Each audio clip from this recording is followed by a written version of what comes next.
El siguiente segmento tiene contenido o opinión. La entrevista en A Primera Hora. Analizamos los hechos del momento junto a sus protagonistas. 7:37 en la mañana, seguimos. Fue parte de nuestra tertulia el día de hoy. Hay expectativa, evidentemente, por la sesión del Pleno de la Asamblea Nacional prevista para el día de mañana martes. Esta sesión está prevista, exactamente les digo la hora, de la sesión prevista para el día de mañana, 10 de la mañana. Mañana a las 10 de la mañana será la continuación de la sesión 492 del Pleno de la Asamblea Nacional. El segundo debate del proyecto de reformas a la Ley de Elecciones Código de la Democracia fue cerrado hace pocas semanas y en el curso de estas horas, la presidenta de la Comisión de Justicia y Estructura del Estado, Jimena Peña, en su calidad de ponente de esta iniciativa, presentó el texto final para votación. Sobre ese texto ya no habrá debate posible porque el segundo debate ha sido cerrado y sobre ese texto cabe exclusivamente la votación. Hemos invitado el día de hoy a Fausto Camacho. Él es consultor en materia electoral, fue integrante del Consejo Nacional Electoral y está aquí con nosotros en la primera hora para hacer una valoración de varios de los pasajes incorporados en ese documento final que será votado. Digo, es importante hablar sobre este tema porque las elecciones del 2021 estarán atadas directamente a las reglas electorales que se deriven de la decisión de la Asamblea Nacional. Bienvenido, Fausto, ¿cómo está usted? Buenos días. Bien, gracias, Fabricio, muchas gracias. Efectivamente, el país, apresta, o la Asamblea se apresta a tomar una decisión que es trascendente para la democracia en términos del sistema de representación, ¿no? Porque cada uno de los aspectos del Estado no dejan de tener importancia. Y uno de estos es este, ¿no? Como el tema que usted trató hace un momento, y cada uno de los temas no dejan de tener importancia. Pero viendo la parte del sistema de representación, pues que es el sustento de la democracia, usted tiene que las reglas del juego están establecidas, reglas del juego de los procesos electorales, están establecidas en el Código de la Democracia, y a eso nos enfrentamos. Creo que si es que la Asamblea cumple con su obligación a cabalidad, debería producir una reforma que tenga el carácter de integral, es decir, que no se convierta simplemente en unos 2 o 3 importantes, entre comillas, parches, sino de manera integral. 1. Y 2, que tenga coherencia para que no nos llegue a suceder que algo que es reformado en una parte del código deja de ser reformado en otra parte, donde hay una consecuencia de aquello que sucedió en varias ocasiones en el pasado. Creo que esos son los 2 puntos, conceptuales importantes. Y el tercero es que, ojalá, el mandato de la Constitución, del artículo 116, que dice que es el legislador el responsable de diseñar un sistema electoral que cumpla 3 principios. El principio de la igualdad del voto, el principio de la proporcionalidad y el principio de la paridad se cumplan. Eso es obligatorio. El código actualmente vigente no cumple con esa norma constitucional. ¿Y el proyecto de reformas con el informe definitivo para votación cumple con estos 3 presupuestos o no? Parcialmente desde mi perspectiva. ¿Por qué? Porque la proporcionalidad de un sistema electoral en elecciones pluripersonales, estamos hablando, no, las unipersonales no tienen chance de proporcionalidad alguna. Claro, el que gana, gana. Alcaldes y prefectos. El que gana, gana. Y el presidente que gana, presidente, gana. alcaldes, prefectos es unipersonal. Ya. Entonces, en las pluripersonales, que es el mandato del 116, dice que debe ser proporcional. El principal factor que determina la proporción de la representación es el tamaño de los distritos. Y como las fuerzas políticas de mayor trascendencia en este país no están de acuerdo con cambiar aquello, eso no se va a cambiar. Y entonces se va a Seguimos con los distritos. Claro, así está el informe. En el caso de Pichincha, Guayas y Manabí. Y de 14 provincias, de 14 capitales, no solo capitales, de las 14 ciudades más grandes del país. Que también tienen distritos. Tienen distritos para la elección de concejales. Eso tiene menor trascendencia, sin embargo, pues también... Cuenca también tiene distrito, ¿no? Claro, Cuenca, Quito, Guayaquil, Portoviejo, Milagro, Riobamba, Loja, en fin, son 14 o 15 ciudades. Para el caso de concejales. Para el caso de concejales. Y no estoy hablando de los concejales urbanos y los rurales, que eso es norma constitucional y desde mi perspectiva está muy bien que exista. Estoy hablando de la subdivisión de lo urbano. Como la que tenemos aquí en Quito. La tuvimos ahora en marzo. Correcto. A las urnas en ese sentido. Y en todo el país igual. Eso se mantiene. Eso se mantiene, eso afecta al principio de proporcionalidad, más allá de que se llegue a cambiar el método. Porque mire, el tema es que los factores de un sistema electoral, que a entender los más importantes son 4, la forma de presentar la lista, la forma de votar, el tamaño de los distritos y la fórmula de asignación de escaños. Eso funciona, es un sistema, funciona como los vasos comunicantes. Si usted llena un vaso más, ¿no es cierto?, finalmente termina bajando el nivel de esos y subiendo el nivel de los otros. Hay que buscar ese equilibrio de las 4 componentes del sistema. En buena hora cumple a cabalidad el mandato de la paridad, aquello de la forma de presentar la lista. La lista tiene que ser paritaria entre hombres y mujeres, alternado y secuencialmente, 1, 1, 1, 1, del primero al final. Entonces, eso en buena hora se cumplía desde antes, eso lo alcanzó el movimiento de mujeres en un proceso de más de 15 años y que terminó, digamos, en la elección de la constituyente en el año 2007, alcanzar la paridad 50-50. Se cumple. Proporcionalidad e igualdad del voto tienen estas deficiencias de que el factor principal que afecta a la proporcionalidad pues no se va a cambiar, se va a cambiar aparentemente la fórmula de asignación de escaños, ojalá esto sea así, a Webster.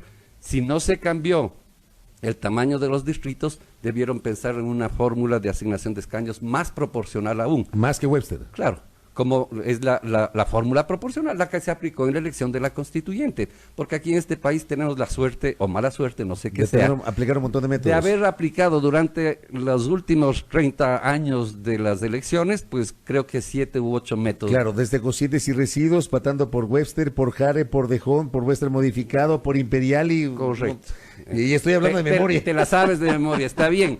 Y eso, en todo caso, nos debería servir para algo, y es para mirar cuáles son las opciones cuando existe. Y mira, justamente se cambiaron esas sin cambiar el resto de componentes del sistema electoral. Entonces, eso es la falta de coherencia a la que yo hacía referencia que podría existir.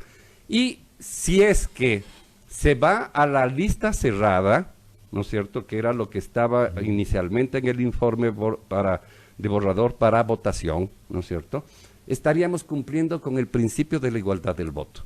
Porque la lista abierta para votar entre listas afecta al principio de la igualdad del voto.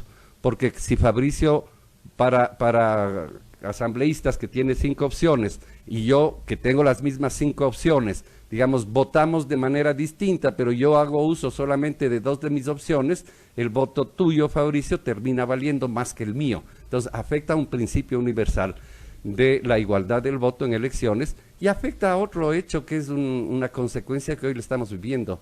Afecta a la unidad partidaria, porque trae al interior de la fuerza partidaria, del partido, de la organización política, la competencia. Entonces, la competencia ya no solo es con el, digamos, de los blancos con los azules, o de los verdes con los rojos, o los amarillos con los cafés, ¿no es cierto?, sino que la competencia está al interior de la lista cuando tienes la lista abierta. Eso no es bueno para la posibilidad del fortalecimiento de las organizaciones políticas. Entonces, usted sí está de acuerdo con retornar al voto en plancha. Pero por supuesto que desapareció a partir de la elección de la Asamblea Constitucional del 97. No, desapareció a partir de la consulta popular meses antes de la Asamblea. Exacto. Que la propuso el doctor Alarcón. Exacto, yo recordaba eso hace minutos. 14 preguntas, mire, tan politizada estaba una de esas es esa pregunta. Claro, ¿y por qué eran 14? Porque el partido del doctor Alarcón tenía la lista 14. En el FRA. Oiga, la última vez que elegimos por listas fue la elección de diputados en el año 96. Sí, claro. Hoy retornamos a ese esquema. Hoy retornamos a ese que ha existido desde el año 47. ¿No es inconstitucional? No, para nada, al revés, es totalmente constitucional. Digo, ¿la Constitución establece que hay que votar de entre listas? No, la Constitución establece igualdad del voto. Ya le dije, artículo 116. Entonces... Correcto, retornamos entonces al voto en plancha. Si es que se aprueba tal cual, sí. Y me parece un buen paso. Es decir, en términos del sistema de representación, la única carencia de la propuesta de reforma, pero no deja de ser trascendente, es el no topar los distritos sobre pretexto de una supuesta cercanía de los electores respecto de sus representantes. Si es que alguien me cuenta cuál es la cercanía que tiene o que tuvieron, pues, varios asambleístas, y tienen ahora varios asambleístas respecto del sur de Quito, o respecto de los cantones o de las parroquias de Quito, porque adicionalmente la función que cumplen los asambleístas es una función de carácter nacional. Tal vez fuera discutible en el tema de concejales, ¿no? Pero en la Asamblea Nacional no tiene el menor sentido que existan asambleístas que representan a un segmento como las 33 parroquias rurales de Quito, por respetables que éstas sean, Oigas, o que son. Doctor Fausto Camacho, ¿el informe o el documento final establece algún tipo de regulación asociada a la postulación buscando una reelección? Claro, hay una trampa y hay un bypass. Cuénteme eso. Un bypass para burlar la norma constitucional que prohíbe la reelección. A ver, cuéntenos. Claro, si es que dice que se considerará un cargo distinto el que se designe en un distrito u otro.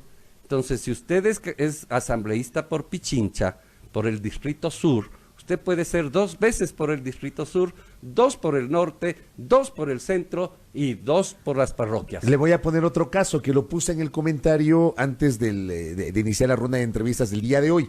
Yo nací en Ambato, soy tunguragüense. O sea, como nací en Tungurahua, yo puedo ser candidato a asambleísta por la provincia de Tungurahua. Y vamos si a gana, suponer que gano, me postula a la reelección y gano. Pero vivo en Quito desde el año 95. Puedo, después de esas 2 de Tungurahua, puedo ser candidato por Pichincha. Según esa norma, sí. ¿Ah, sí? Y luego puede ser candidato nacional, también. Pero el cargo es el mismo y la institución es la misma. Y en el argumento que alguna vez intercambiamos opiniones con el equipo técnico de Jimena Peña, se decía que hay una sentencia del contencioso electoral y que causa jurisprudencia respecto de un alcalde. Pero eso es totalmente distinto. La alcaldía de Quito es una institución y un cargo diferente a la de alcaldía de La Tacunga, para poner los 2 ejemplos. Yo no recuerdo este rato cuál era el caso de un señor que fue ya alcalde 2 años, 2 procesos consecutivos de una ciudad y se postuló para ser alcalde de otra ciudad. Ese es otro cargo, así se llame alcalde, porque es otra institución, es otro presupuesto, es otra realidad. Ese sí es otro.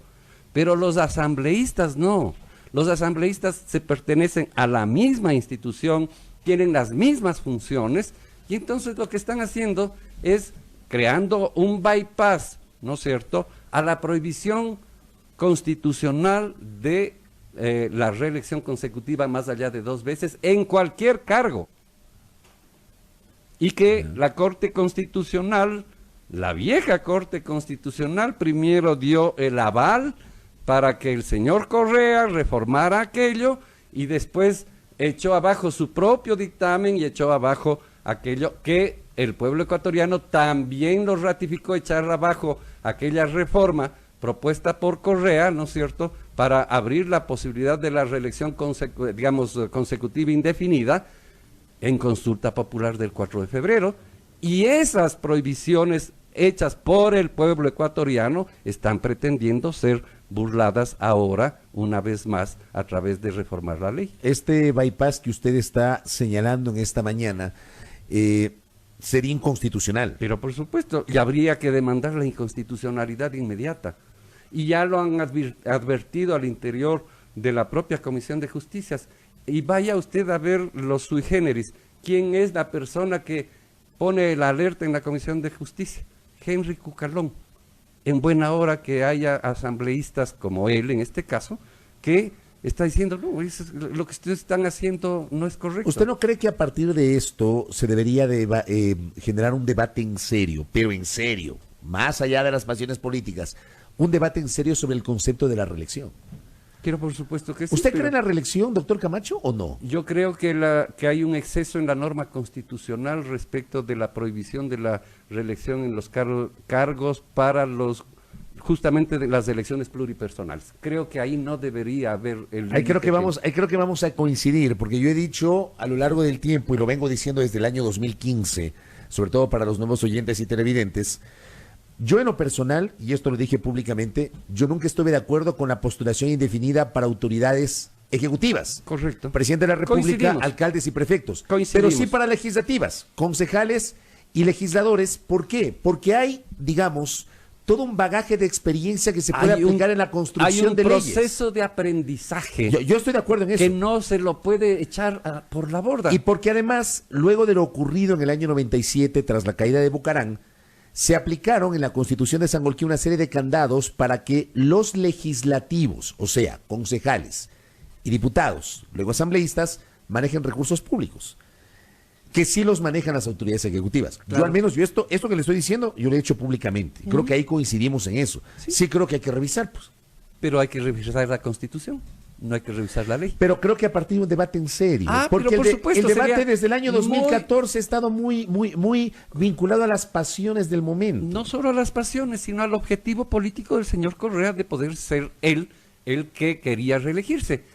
Y eso, digamos, distorsionó la posibilidad que usted está planteando ahora. Un debate en serio respecto de la reelección sin que medie, digamos, un interés evidente como el que está mediando este rato en la Asamblea respecto de la reelección.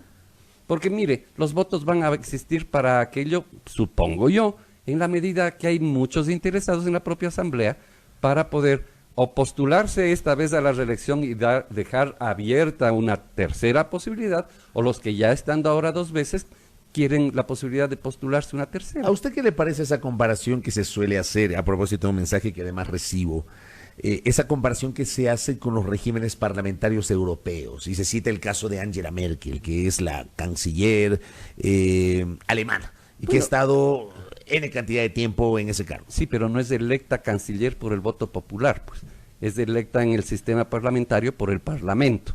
Entonces hay una diferencia, pero además el sistema parlamentario es diametralmente distinto al sistema presidencialista que tiene el Ecuador, y la Constitución del Ecuador establece un sistema presidencialista, donde las facultades del Ejecutivo son muchísimo más allá de la señora Merkel y de cualquier primer ministro que es nombrado por el Parlamento, porque además esos primeros ministros se deben al Parlamento y rinden informe semanal en el Parlamento de su acción. Oiga, recibo un aporte que me parece muy interesante. Me dicen, solo recordar que en 1994 la consulta popular aprobó la reelección para todos los cargos, incluido presidente, pero el Congreso de la época interpretó los resultados y excluyó al presidente, dejando la reelección solo para diputados y alcaldes. ¿Usted recuerda ese episodio? Que me lo recuerda en este momento. Bueno, sí, pero eso es antes de la existencia de una constituyente y una constitución aprobada mediante referéndum. Eso produce una suerte de borra y va de nuevo cuando tiene usted una nueva constitución. Entonces, sí, eso es importante tenerlo como parte del análisis y de la experiencia, como decíamos, respecto de los métodos de asignación de escaños. Qué bueno tener el recuerdo de todos los mecanismos que hemos tenido para tratar de encontrar el mejor respecto de los otros componentes del sistema. Lo mismo es este recuerdo que hace el radio oyente, ¿no? Este informe que se va a votar mañana, ¿qué plantea sobre control de gasto electoral y sobre control de precampaña electoral? Bueno, muy poco, pero tal vez creo que se hace un esfuerzo. Sin embargo, me parece que si es que eso no está acompañado de un concepto básico que también nace de la Constitución. La Constitución define a los partidos políticos como entidades públicas no estatales. Si no me equivoco, el 110 de la Constitución. Los partidos políticos son entidades públicas no estatales. ¿En qué se radica el carácter público? En que son públicas su información. ¿Usted tiene idea cuál es el presupuesto de algún partido político? No. Yo tampoco. Pero hay mandato constitucional por un lado, pero por otro lado, la propia actual ley, sin reformar, dice que los partidos deben presentar anualmente su presupuesto independientemente de que reciban o no presupuesto del Estado. ¿Ya? Entonces, esos hechos... Ahí está Dante, bájale a Dante. Esos hechos lo que hacen es producir, ¿no es cierto?, que si está en la ley y no se cumple, el problema está más allá de la ley. Porque si la ley dice que en la página web del Consejo Nacional Electoral debe estar el presupuesto del dinero que se usa en política, porque no es malo hacer política, ni recibir dinero para política. El problema es el uso de esos recursos. El problema es del origen de esos recursos y si cumplen o no la ley. Porque si el origen es lícito y es transparente, y usted dice, porque además, mire, los partidos tienen derecho a hacer proselitismo político, esa es su razón de ser en campaña y fuera de campaña. ¿Debe mantenerse el esquema de financiamiento, digamos, el límite del gasto electoral? Nosotros como observatorio habíamos propuesto cuadruplicar el límite. Este informe está proponiendo solo duplicar el límite, lo cual es absolutamente insuficiente y una vez más es un engaño. Seguirá siendo una invitación a burlar la ley. ¿El Estado debe seguir financiando la publicidad electoral? Sí. No la publicidad electoral. En la propuesta que fue acogida por el Acuerdo Nacional Ecuador 2030, se establecía que la obligación de entregar el 5% del tiempo al aire de todas las frecuencias que son usadas, públicas, privadas y comunitarias, deben estar sin costo a disposición del Consejo Nacional Electoral durante el periodo de campaña. ¿Por qué tenemos que pagar? Los concesionarios está bien que entreguen apenas 45 días cada 2 años, apenas del 5%, 72 minutos al aire. O sea que la publicidad sea gratuita, dice usted. No, claro, desde el punto de vista de... Oiga, la ley de comunicación anterior establecía 1 hora diaria para el Ministerio de Educación. Establecía 1 hora diaria durante todo el tiempo, 60 minutos todos los días. Ah, claro, ¿sabe qué hacían los medios? Ponían a las 3 de la mañana, a las 2 de la mañana los programas que hacía el Ministerio de Educación, pues. Y en otros países hay eso. Pero por supuesto, por ejemplo, en México existe eso desde hace ya más allá de creo que son 14 años, ¿no es cierto? Y hay otros países donde efectivamente hay esta posibilidad. En Brasil y en Chile funcionaban en el mismo concepto, las franjas publicitarias, sin costo para el Estado y sin costo para los partidos. Oiga, el espectro radioeléctrico es de propiedad de todos los ecuatorianos. ¿Y qué dice la reforma sobre esto? Nada. Nada. Duplica el monto del gasto, nada más. Y entonces, que no nos engañemos, que una campaña electoral aquí para la presidencia de la República cuesta $3,5 millones, que es lo que resultaría. Con eso no estamos transparentando el uso del dinero en la política. El uso del dinero en la política se transparenta en la medida en que se amplíen y se diga, a ver, una campaña electoral, ¿cuánto cuesta? Muy bien, vamos a poner una cantidad hipotética, 10 millones de dólares. ¿Cuánto va a poner el Estado o cuánto va a ahorrarse a través de este mecanismo que le estoy proponiendo o que se propuso y cuánto ellos podrán reunir? ¿Van a poder reunir 8 millones de dólares? Muy bien. Entonces, esos 8 millones de dólares, ¿de dónde viene? ¿Quién entrega? Desde el día que se entrega, siempre público. Oiga, Fabricio, la bancarización ya está en la ley, si no es nada nuevo. Y no se la aplica. O se la aplica, pero se la mantiene reservada, pues. Entonces lo que hay que hacer es bancarizar y eliminar el sigilo bancario en las cuentas que manejan dineros para uso de la política. Y no solo quitar el sigilo, sino adicionalmente poner en la página web del Consejo Nacional Electoral las cuentas de todos los partidos políticos. ¿Cómo hacemos, y con esto voy cerrando, cómo hacemos, y no sé si el documento lo prevé, para regular la gran cantidad de organizaciones políticas que tenemos en el Ecuador? 279 me parece, antes de que se tome la decisión de eliminar algunas. ¿Cómo hacemos para regular eso? Ya, el proceso electoral del 2009 que lo administramos en el Consejo Electoral Transitorio tuvo 509 organizaciones políticas. 509. Sí, y no tuvimos ningún problema de los que tuvieron el actual Consejo Electoral. Entonces, pretender decir que el número de candidatos, los 80,000 y ni sé qué, nosotros hicimos un proceso electoral con 509 y las 7 dignidades electas en un mismo proceso electoral. Alcaldes, prefectos, presidente de la República, concejales, juntas parroquiales, parlamento andino. ¿Cuántos candidatos en total? Superaban los 150,000 y no nos estuvimos quejando. Hicimos un proceso electoral impecable. Nadie se quejó respecto de la transparencia de ese proceso electoral. Mire lo que ha pasado desde que administran los correístas del CNE. Pero si el CNE del cual usted fue miembro era Sí, liderado por Omar Simón, Sí, pues. pero Omar Simón no era correísta y el CNE no era correísta. ¿Cómo no era correísta? No era. Ah, que se convirtió y fue a ser su secretario particular, eso es verdad. Pero volvemos al mismo debate, ¿no? Los males de este país todos son No, culpa no, de los no todas, correístas. no todos. Volvemos a lo mismo. No son todos, porque hay virtudes también. Y yo no las niego, nunca las he negado, pero no dejo de ser absolutamente crítico con las cosas que vengan No, del tiene correísmo que ser o que así no es. vengan del correísmo. Es que eso Oiga, eso es lo serio. Es que hay cosas que están bien y que vienen del correísmo en buena hora, pues, que están respaldando la paridad. Qué bueno que lo hagan, aunque en su momento se declararon sumisas respecto de la paridad. Ese Consejo Nacional Electoral del cual usted fue parte no era un consejo correísta. No, para nada. Pero existió durante el correísmo, pues ese Pero consejo, por supuesto, pero fue nombrado por la Asamblea Constituyente, pues. que era correísta, pues. No, discúlpeme. Que era costista. No. Era una asamblea en la cual se aplicó justamente el método más proporcional de todos los que se han aplicado. Ah, sí, que tenía mayoría el bloque correísta, Claro, sí, ¿verdad? tenía mayoría. Sí, yo no digo que no. Pero además del Tenemos gobierno, 80. además el gobierno de Correa en sus primeros años era un gobierno mucho más legítimo y no tenía los sesgos de autoritarismo que terminó teniendo.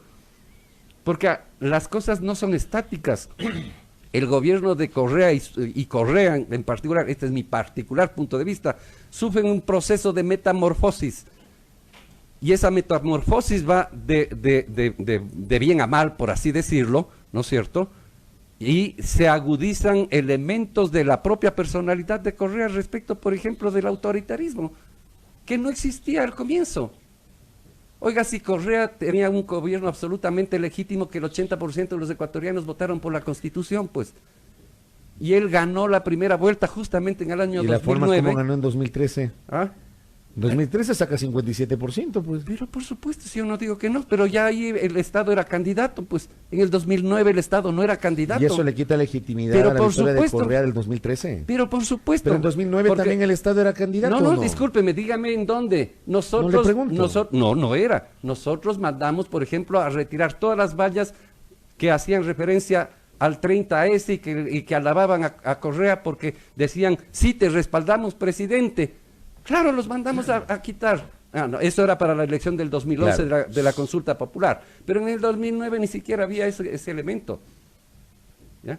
Y efectivamente era el momento de mayor goce de popularidad y de legitimidad del gobierno de Correa, porque el gobierno de Correa nace no porque Correa era un iluminado y nada más. Bueno, pero Correa ya no está. Correa no está desde hace 2 años y medio. ¿Ah, sí? No, que ya hay que mirar Sí, de acuerdo. al otro lado, ¿no? Ah, sí, pero no deja de ser un actor político y seguirá siendo. Oiga, sí, no hay que tener miedo a que sea actor político, porque lo es. Pero Pues. parece que algunos sí lo tienen, ¿no? Ah, bueno, sí, por supuesto.